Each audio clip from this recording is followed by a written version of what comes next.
Hey, what's up, everybody? This is Marseille, aka the Property Pastor. Want to welcome you and thank you for tuning into today's episode. We have a special treat for you guys. We got a very special young man, Mr. Akiem Jones, with the Solutions Group. He is the founder and chief financial officer of the Solutions Group, and that group focuses on wealth building, financial planning, debt elimination, pretty much all the things you can think of in terms of getting your financial house in order. And it's just an honor to have you, man. And I want to welcome you to the show. Thanks again for coming out, man, and talking with us a little bit today. No, I appreciate you. Definitely an honor to be talking with you. Let's get it.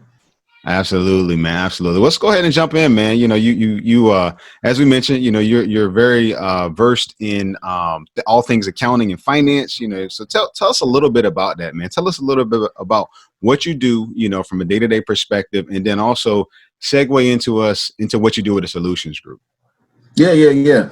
So from a day-to-day perspective, I really just try to give the game from an accounting and finance perspective. So the Solutions Group is really a financial education company. So I'm trying to show people how to build wealth and really how wealth can be very important to them and their family, and really just building that generational wealth. So, you know, growing up, this information wasn't just handed to me, you know, and it's not handed out in school either. So if you want it, you got to go get it. So I took it upon myself to create a company that was going to give it to people and really push it to people. So we say we're giving the financial education to the many people that wouldn't receive advice. That's good stuff. That's good stuff. So you hit on something, man. You said they don't teach you that in school. Right. Yeah. You don't get this, you know, when you're, you know, in high school, sometimes even college, you don't really get it. So you talked about giving it to the people. What does that look like for you? What are you doing to give it out to the people? You know, I know you're out on social media, but tell us a little bit about what you guys do as a group. Yeah. So we do a lot of social media content. So everything on social media is free of charge. So I post videos for like tax tips and things like that. I also do a lot of videos like this. So we interview people at least once a week. I do a live session on Facebook and Instagram called Money Mornings, where I talk about building, the economy, things like that. We have a kids book called Philip's Forgetful Fortune that helps parents teach their kids about saving. We have some financial apparel. I got the shirt back here that got pretty popular. So we got some apparel, we got an online course on wealth building. So we're really just making a lot of products so we can scale and give it to as many people as possible, and really using social media as the outlet to reach as many people as possible. Nice, man. That's amazing. You know, so I hear entrepreneurship, I hear empowering, I hear community building, you know, all these things that we weren't necessarily taught, but, you know, I really applaud you for kind of just grabbing hold of that thing. Tell us about your journey though, you know, so as you look at this thing, you know, how did you evolve to the place where you're out on social media, you're creating content, you're creating value, and even, you know, having merchandise and branding? What's been the journey, you know, to kind of get to that place? Yeah. So I'm a CPA by trade. I got a bachelor's and master's in accounting, then went to work in corporate accounting. While I was doing that, you know, everything was good, making good money. But then I ran into Rich Dad Poor Dad, the cliche book that all wealth builders run into, right? So I ran into Rich Dad Poor Dad, and what that did for me is it bridged the gap. So for accounting for me before Rich Dad Poor Dad was all like companies and working a job and helping corporations get their books right. But when I ran into Rich Dad Poor Dad, it was more about wealth building. And I really only knew wealth from like being an entertainer or being you know, or something like that, something from that perspective. But Rich Dad Poor Dad really just put it in front of me like, you can do this. It's really not that hard, right? And then I gravitated to it more because he uses a lot of accounting terms. So I was like, wow, I already understand stuff, right? So it was very easy for me to digest and understand and make it personal to me. So from there, I was doing like a multi-level marketing company, and then I got to a point where I couldn't control the brand. When I went to people and told them what I did as an entrepreneur, they already had a preconceived notion of the company that I was working for before I even got to provide them with my services. So I said, all right, the CPA, I already got everything down pat. I'm going to go do my own company, right? So I started the Solutions Group, and we started as just like a normal CPA firm type. I'll do your taxes. I'll do some financial advising. But then I wanted to scale, right? So I said, all right, I'm going to do less of the one-on-one personal stuff, and I'm going to create products so I can scale. I'm going to get on social media and do videos. I'm going to create content, do online courses, things like that.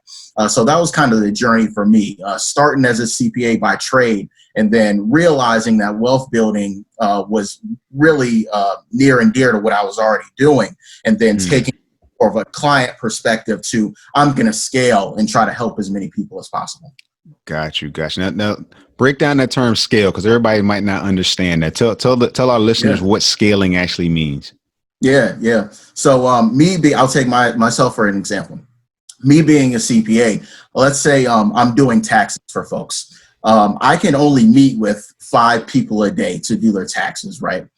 So I'm kind of my ability to reach people is finite, right? What I can do is, instead of meeting with 5 people a day, I can create a small business tax guide masterclass, right? And then I can put that on Amazon or Gumroad or wherever I want to put it on. And then I can just put videos on my social media that's going to drive people to. Right. And what that helps me to do is, as many people as they want to can buy that tax course, right? I don't have to be face to face for folks to buy it.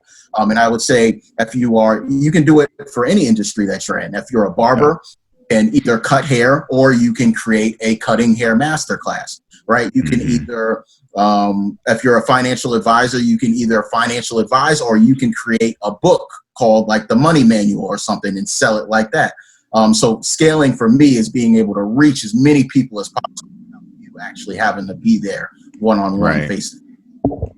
Yeah, that's a great concept, right? Because for as you look at this thing, is one thing that you said was really being bound, right? Bound by time, bound by location, and kind of utilizing technology and essentially what we call force multiplying yourself or scaling, so that your reach can really get out there to more people. And I think that's critical for all of our listeners today. As you look at number one, I hear you found your passion, right? You found what you were good at.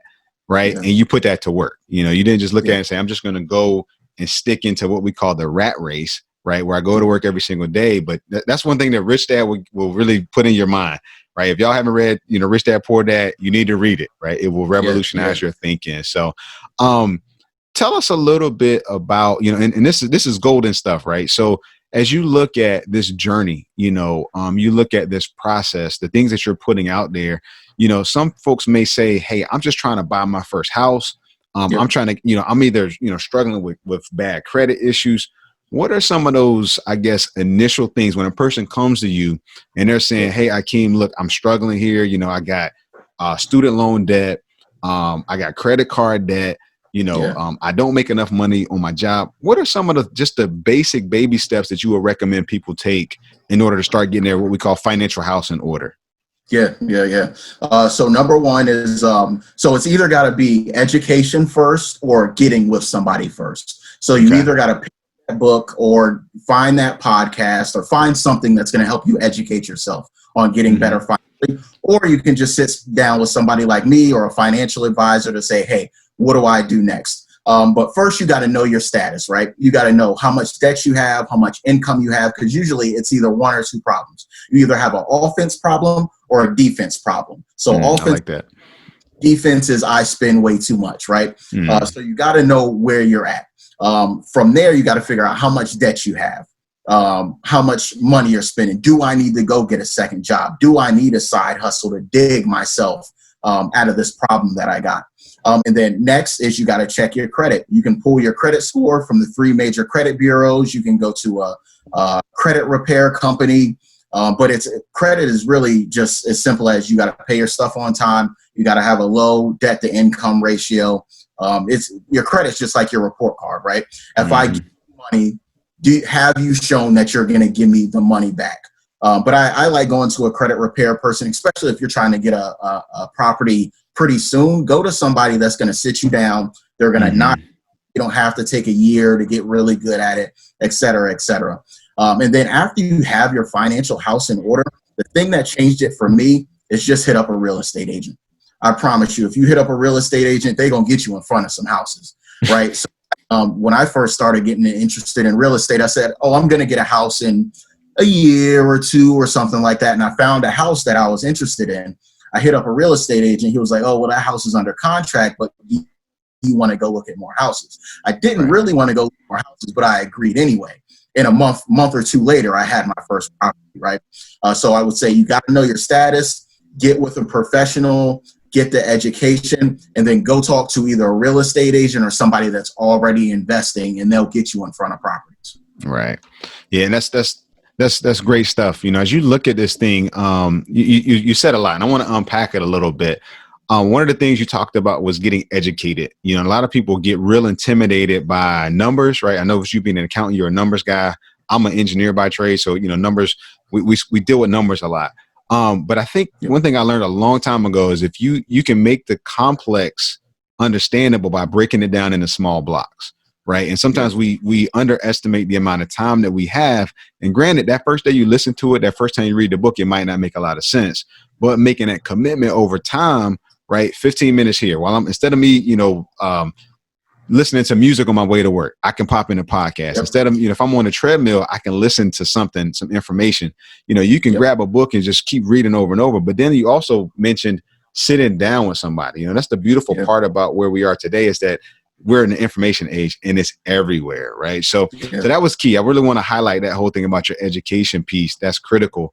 The other piece is when you look at your financial house, and the thing you mentioned, offense and defense. I really like that concept because sometimes we think we really need to make more money, but sometimes we just need to spend less money. You can actually kind of give yourself a raise by by spending less and kind of just taking inventory and whatnot. And then the other piece you mentioned too was a side hustle. People, Uber Eats, right? Selling stuff on Amazon, whatever you got to do for your grind to get where you need to be. So you also mentioned about real estate, this is obviously a real estate podcast. So tell us a little bit about, do you only invest in real estate? Are you doing things in the stock market? What does wealth building kind of look like in your life? Yeah. So I don't just do real estate. So I try to attack it from kind of every different area. So I of course started with a 401k, typical retirement plan type of thing. And then after a few years doing that, I was like, this is really easy. I'm going to get where I'm trying to get. It's really simple. I set it and forget it. And that's what I recommend for a lot of people. If you don't want to if you don't want to take the risk, just set it and forget it. Get a 401k, put the money into it every month. But then I got to a point where I said, I don't really want to retire at 59 and a half. So this 401k thing isn't really what I should be, but it's what I was kind of taught to do. Right. Well, I transitioned from 401k to real estate, but I also invest in stocks. I invest in stocks more short term to get capital for real estate, and then also business as well. So I try to approach from a couple different areas: traditional retirement accounts, stocks, real estate, and then also business. Excellent. So we talk about diversification, and one thing you hit on, and it's if like I said, you guys read Rich Dad Poor Dad, you get that revelation. But one thing that you mentioned, Akiem, was talking about putting my money in my 401k, working, that and retiring at 59. For some of us it's 65, 70 years old. Yeah. And you kind of ask yourself, do I really want to only have 5 to 10 years to do what I want to do? You've got different ways of being compensated. You've got your basic earned income, but then you have your investment portfolio income, your passive income, things you want to build up, and even business income is one of the things that you touched on. So let's circle back a little bit to how you educated yourself, because you mentioned, granted you got the CPA background, you talked about Rich Dad Poor Dad. What are some of the other things that really helped you to hone your skills and to be able to, put content out, to be able to produce value add content that people can, tap into during master classes, through seminars and things like that? Yeah. What did you use to actually educate yourself on this process? Yeah. So one of the things you said was you mentioned risk. And for me, I always say research reduces risk. right? So Mm. if I came out and said everybody should invest in real estate, it's the best thing you could possibly do, right? It'd be a little misleading, because if you haven't done your research on real estate, then Mm-hmm. it's a risky investment. Same thing with Sure. stock. Same thing with creating a business and taking out a loan for your business, right? But the more you research, the more it reduces your risk, the more likely you are to be successful with that thing. So I started out, I want to say I started with Rich Dad, Poor Dad, and then that just sent me on a road of different books. So The Millionaire Next Door, Mm. Big Pockets really got me in the real estate. And my thing about Bigger Pockets was I was listening to it for maybe a year and a half. And then at a point, I got frustrated with myself. I was like, I don't want to listen to this podcast anymore until I take action. Like, I don't Mm. be the guy that's just listening, analysis paralysis, never take action, only talking about it. So Right. I got to a point where I was like, all right, I got to stop just listening. I really do got to take action. So I listened to Bigger Pockets, Dave Ramsey, now Earn Your Leisure. They're a really good podcast and show. Who else did I listen to? Ramat Sethi. I got a bunch of books back here that I that I Nice. remember. The Magic of Thinking Big. Tony Robbins, Think and Grow Rich. I think the easiest thing to do, really, if you're looking to get books on personal finance and wealth building, is just Google Yeah. 50 best personal finance books, and I started just going through them. And then Audible really changed it for me, because instead of reading books, I could listen to books. So one of my goals for this year was to listen to 48 books Mm-hmm. because Les Brown really put it in perspective for me. It was like the best people in your industry have read over 100 books. And, after you read so many books, especially personal finance books, you're like, all right, I kind of get it now. I understand what Mm. you're about. I probably read enough. So I really just focused on being an expert in my industry, reading, listening to everything that I could pick up. And you said it, passion. That's when I really found my passion. I was like, yo, I Right. really this finance, accounting, wealth building stuff. So I'd say just start with Google, 50 books on whatever you want to be an expert in, pick the first one up and just start plowing through it. Yeah, absolutely. That's golden stuff, man. When you start looking at your journey, you start looking at the path ahead of you. It can be intimidating at first, right? But Yeah. you jump into that first book. I mean, and you mentioned Audible, right? Audible is phenomenal in my opinion, right? I mean, Yeah. I think it's like $150. You can get a yearly subscription, and in that I think it's like 10 or 12 books right there. So, you Yep. figure for that you've dug into a book a month at for Yep. $150. I mean, that's Yep. great, a great investment in yourself. That's a much better investment than buying a new pair of shoes, Yep. going on a trip, and Yep. those kind of things. So and I think that's important. I want to circle back to one thing. You mentioned how you really just honed in on building generational wealth. You really honed in on kind of shifting. What would you describe your why? How would you describe your why behind what really caused you to make that shift and to start saying, hey, every day I'm reading. I want to read 100 books. I want to do Yep. all this. But typically, we talk about that a lot as investors. You've got to have a why behind what you do. So tell us a little bit about that. I meant to ask you about that earlier. I wanted to circle back to it Yep. before we forget. Yeah, yeah. So I think when I first started, it was really two things. One was I love to learn. I don't really like studying. Okay. Right? So I'll run a class, right? Soak it all up. So I like being educated. I love to learn. So that's number one. And number two is I've always had a big fear of being average, of not reaching my full potential, of looking back and saying, oh, I could have did this, that, and the third, but I didn't do it. So Okay. I never wanted to be below what I feel like I have for myself. And I always have those conversations with myself. Like, am I doing the best that I absolutely can? Right? Am I pushing myself? Am I trying to be the best person that I can be for me, myself, my family? And now my why is really my family, my wife, my son, the people around me, and then showing other people what they can have. Right. So it really started out as a desire not to be average and a desire to learn. Now it's more of, the family, and want to create the best life possible for them and give them everything that I didn't have growing up.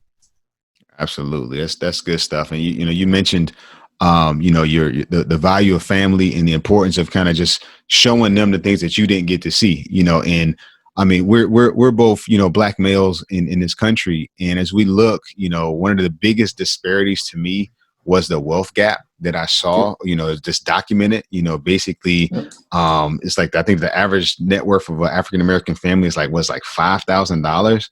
And then a Caucasian family, a white family, it's like $105,000. That to me, really just triggered me to say, hey, we got to do better. And kind of just creating that, and our kids being able to start off better than we did, and even our parents. Right. So I think that's critical, man. I think that's great stuff, and I applaud you on that journey, man, and the effort you put in to really hone your skill set. I think it's, 10,000 hours is required for us to achieve, mastery in something.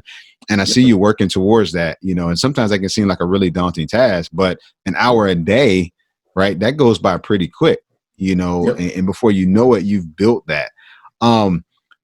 What would you say is, what are some of the things that tend to really trip people up? Let's say people come to you, they talk to you, they're tuning into your IG, they're turning into different live events that you're doing in person or digital. What are some of the things that tend to stand in the way of people achieving financial independence? What are the things that people really run into that kind of trip them up? I want to talk about that a little bit.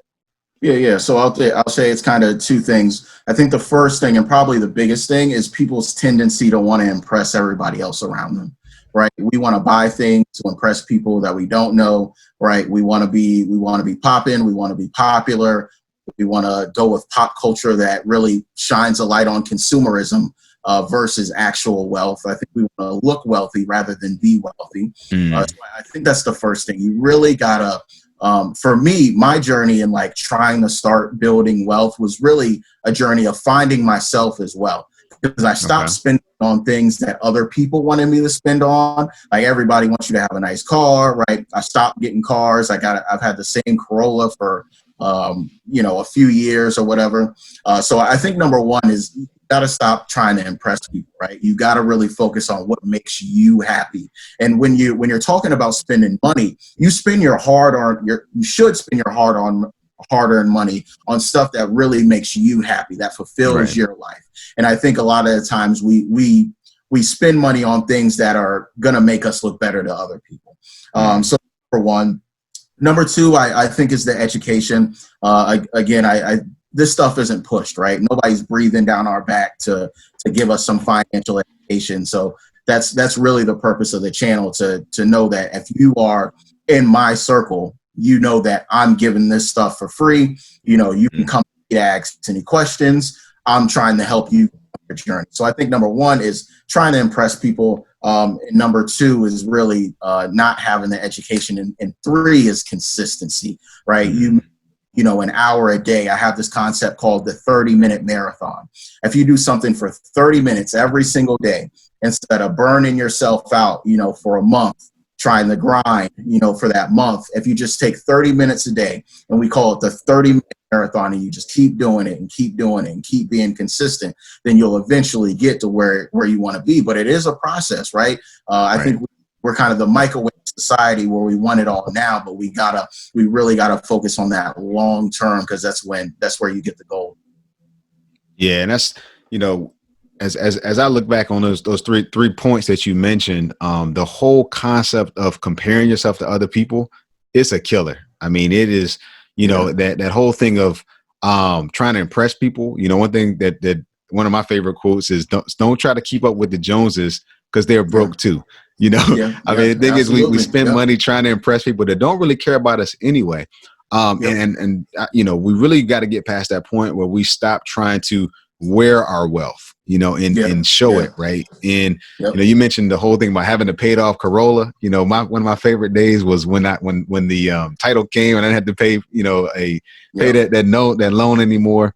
But those things are critical, man. Just being able to kind of get to that point of, hey, I'm trying to build something here. I'm not trying to display something of a rival, right? But sometimes Yeah. we run into this whole concept of speed. I gotta have it here and I gotta have it now.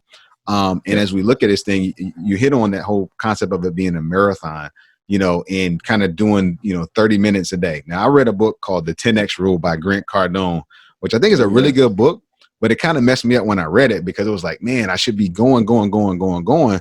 But you kind of Hmm. spin it and say, listen, if you do that, you could easily burn yourself out. And I think if you're Hmm. wired that way, it makes sense. But, Yep. it's almost, I like your concept because you're talking about, hey, just commit to 30 minutes, kind of Yep. take a baby step and then build on that baby step over time, and it could be, if you're trying to get out of debt, it could be, you know, don't go to Starbucks, Yep. pack your lunch, those kind of Yep. marathon things, or listen to this podcast once a day, or before you go to bed, you have to commit to read an article, right? Whatever that is to kind of increase your learning. I think that's key. Yep. Great advice, man. Good stuff. Now, speaking of advice, what would you tell yourself 10 years ago? What kind of Yeah. things would you tell yourself if you could go Yeah. back knowing now, knowing then what you know now, what would you tell yourself 10 years ago to set you up for more success today? Yeah, I would say start now. I'd say start now. So I was actually talking to a group of high school students last week, and I was breaking down how much more wealth I would have now if I would have started when I got out of high school. So if I Yeah. would have bought my multifamily property when I got out of high school versus when I got it 3 or so years ago, I would have $100,000 in equity versus Right. $40,000 in equity. If I would have, so I've always made a pretty good salary in my 9 to 5 job. So if I would have started investing $1,000 a month into a company like Apple or Tesla, those stocks would be worth $1.2 million now, Okay. right? Would say absolutely start now, just start taking action. Of course, keep the education, but there's got to be action along with the education. The wealth is in execution. Got you. Got you. So definitely taking advantage of compound interest. Yep. One of Yep. the things that I talk to my listeners, and people that I, kind of mentor, is the law of 72. Yep. And for me, I love the law of 72 because it just talks about how much time it would take for your investment to double based on the interest rate, how many years, right? So if you take that Yep. that number, right, 10,000, and you divide it, by a 7.2 interest rate, that's how long it's taking, 7.2 years to double that money. If you're getting 0.25, it's going to take you a lot longer, right? So Right. if you can get something 14, 15%, that cuts that to 3.6. But as you look at these concepts, you talked about getting started early, which I think is really critical. But you mentioned taking action. Yep. And, one thing I want to make sure we emphasize, and you kind of hit on it in your three things that trip people up, that is doing the work. Yeah. Nobody can do the work for you. Sometimes people will come in. I know sometimes, as far as getting your credit cleaned up, yep, somebody can do that for you, right? They can help you, Yeah. to contact the credit agencies for you and stuff like that. But they can't, take all the steps for you. They can't build wealth Yeah. for you as much. I mean, you can basically say, hey, here's my money. But at the end of the day, that's not really creating the generational wealth. And Right. sometimes we run into that whole concept of, and actually what I do is when a person comes to me and they say, hey, Marcy, I want you to mentor me, I don't even do anything with them until they achieve a certain amount of work that they've done. I'm like, Yeah. they're like, hey, I'll pay you for it. I'm like, listen, no, here's what you need to do. I want to Yeah. know you're serious, right? Because I want you to here's these books I want you to read. Here's these things I want you to do. You take them home, come back in 30 days. If you have done those things, then we can talk, right? Yeah. Because a lot of times people come along and they're not really ready for the work, And I think I want to Yep. make sure everybody grabs hold of that concept. It's absolutely doable, but it does take work. It absolutely does Oh take yeah. work. Yeah, let's jump to you mentioned in your advice to people, I mean in your advice to yourself 10 years ago, if you would have bought Apple, if you would have bought Tesla. Now, would you recommend that people starting out in investing, would you recommend that they go after, try to pick the next hottest stock? Or would you recommend they do more like a dollar cost averaging type of strategy? What would that kind of look like? Basically, if a person comes and say, what should I invest in? How would you advise them, if they don't really have a lot of knowledge?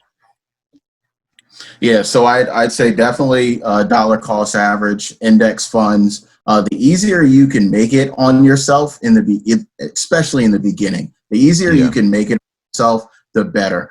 So I'd say mutual funds, index funds, dollar cost average, which pretty much just means you buy it on a Right. On schedule the schedule. Yep. once a month, once a week, no matter what the price is, right? Because where we get in trouble is we think we think we're stock experts, right? And we think we're going to pick the best stock at the best time. But what we don't understand is like there's an industry of people that do this all day, every day. And most of those people don't even beat the average return of the market indices, right? So I would say make it easy on yourself. Invest in an index, invest in a mutual fund. Even if you let's say you like tech stocks, there's going to be a tech exchange traded fund or an ETF that's going to have your Apples, that's going to have your Teslas, your Zooms, all in one stock, right? So you don't have to try to pick the best ones. There's much easier ways for you to invest than to try to, pick a bunch of companies and think you're going to invest in them in the right time, right? So I always say make it as easy on yourself as possible. Yeah. Can you dig into that whole, or at least explain a little bit about what you meant when you said there are people who get paid to do this and they don't beat the market? Because I think sometimes people come and they're like, hey, I'm trying to pick the next hottest stock, or XYZ. My cousin sent me this thing, I'm doing penny stocks, so I'm trying to get this and that and the third. What does that mean when you break that down a little bit, just to talk about, hey, you don't necessarily need to try to beat the market? Yeah. So let's start with indexes. So let's take the S&P 500. 500 of the biggest companies in America. The index tracks the ups and downs of those 500 companies, right? On average, the S&P 500 gives 8 to 12% return per year on average over the long term, right? So that's what people call the market, right? So when you're looking for stocks, what a lot of the reason people look for stocks is because they're trying to beat the market. They're trying to get a better return than that 8 to 12%. Because if you were just trying to get 8 to 12, then you would just invest in the market, right? So people are trying to do better than the market. So there's people, investment advisors, hedge funds, that they spend their 9 to 5, right? 40, 60, 80 hours a week trying to pick stocks to beat this market, right? And then we, as average people, also try to do the same thing with a lot less than 40 to 60 to 80 hours a week, right? We try to spend an hour or two a week to try to find those stocks that are going to beat that 8 to 12% return. But a lot of times what happens is we might beat it this week, but then next week, right, it's going to fall off a cliff. And that takes a lot of time. It takes a lot of effort and a lot of research. So to make it easy on yourself, I usually recommend to just invest in the market and get, if you want to call it an average return, which is probably a little better than average if you're trying to beat the market, right? Just take the average return, invest in the market, unless you've done your extended research on a company or two and you really believe in them.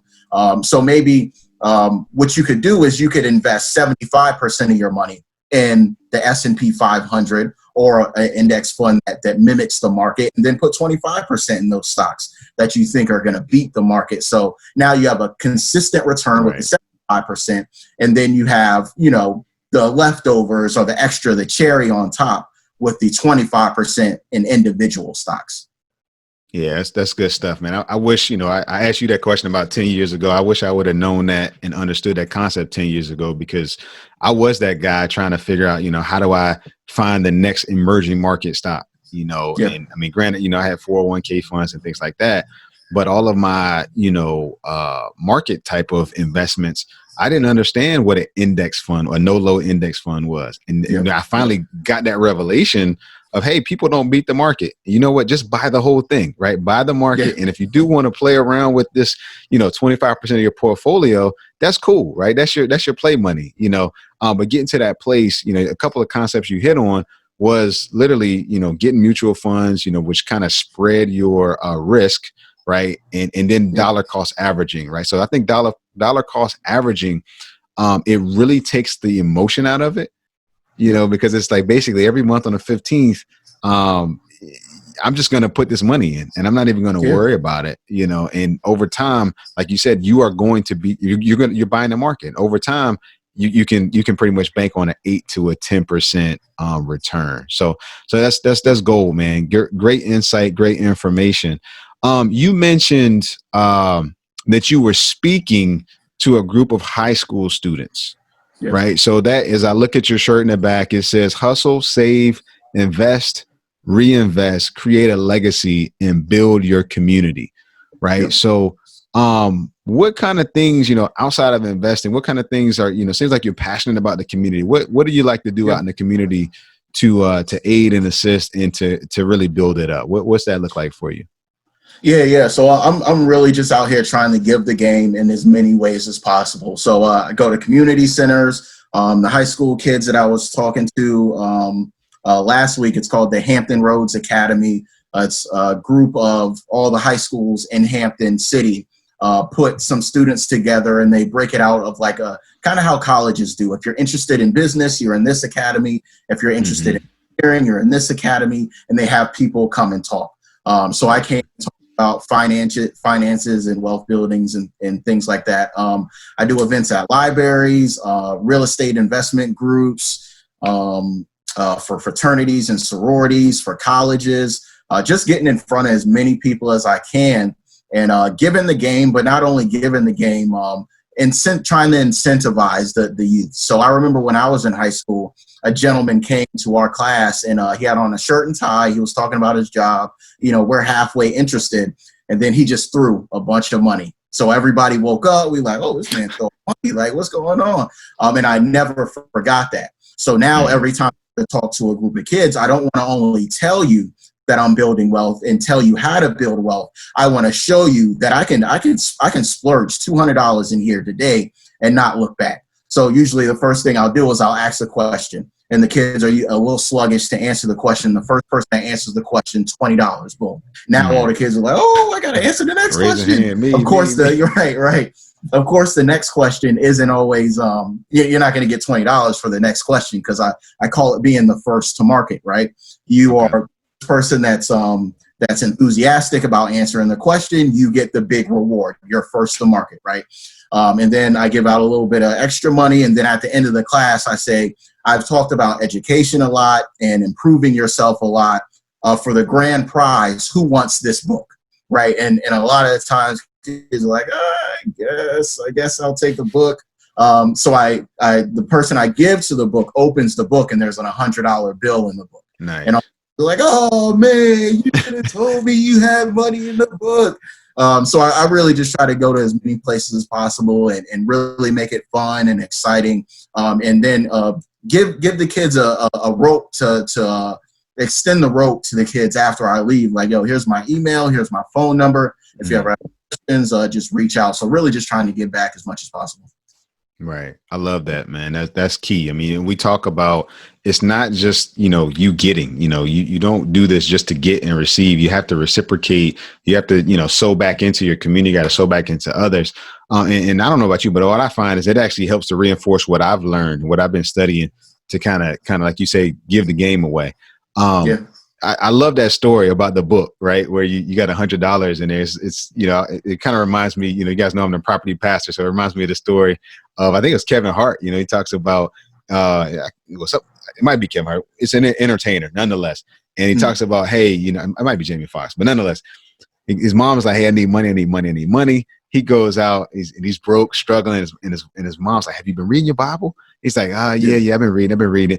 And finally he opens up the Bible and all the money he needs is inside there, right? So sometimes the things that we need the most are not where we're looking. And I think that's Yeah. the moral of the story. And I think that's what you brought out with the kids that you've been working with. And I think for us, we've really got to get to that place where we're seeking, we're hunting, we're trying to find the thing that we need the most, and Yeah. not falling for the smoke and mirrors, because that's Yeah. really what we fall for every single day. Yeah. Man, this has been some really good stuff, So tell us a little bit, as we get ready to wrap up here in a few minutes. How Yeah. do we connect with you? How can folks connect with you? How can they follow you? Tell us all about what you're doing online. And we're going to plug all of the books that you mentioned, and we're also going to plug, your different links in the show notes as well. But tell us how people can connect with you. Yeah. So I would say just follow me at the Solutions Group on Instagram. We're at the Solutions Group. We post everything there. We post all the videos there. You can also go to our website at Starting the Convo. So like starting the conversation, but starting the .com. You can put in a request to come talk to your family or your group of kids, talk to you. However you want to do it, we are there to help. But I would say first and foremost, follow us on Instagram at the Solutions Group. We're also Good on Facebook stuff. at the Solutions Group as well. Got you. So you're all over, different mediums. Like I said, we'll link that for you guys. Last question for you: when you are not focused on investing, when you're not, checking out, keeping up with your rental properties, you're not, seeing where your stocks are going. What do you like to do? What kind of other things do you like to do when you're not, on the ground, when you're not giving the game away? What's fun for you? Yeah. So I got a son that's about to be 2 years old. So like to chill with him. I would say the biggest thing though is a boxing. I'm a big boxing fan. So Okay. before COVID, I made it a point to go to as many boxing matches as I desired to, and to sit like floor seats, Nice. VIP, take pictures with the boxers and all that. So yeah, boxing is really my thing. There's a pay-per-view doubleheader this weekend, actually. Jermell and Jamal Charlo fighting for the super welterweight and middleweight title of the world. So I'll be watching that. Lakers play tonight. I'm a big LeBron fan. All So right.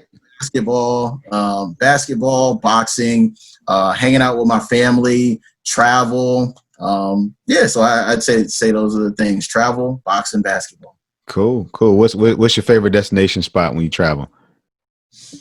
I really like Panama.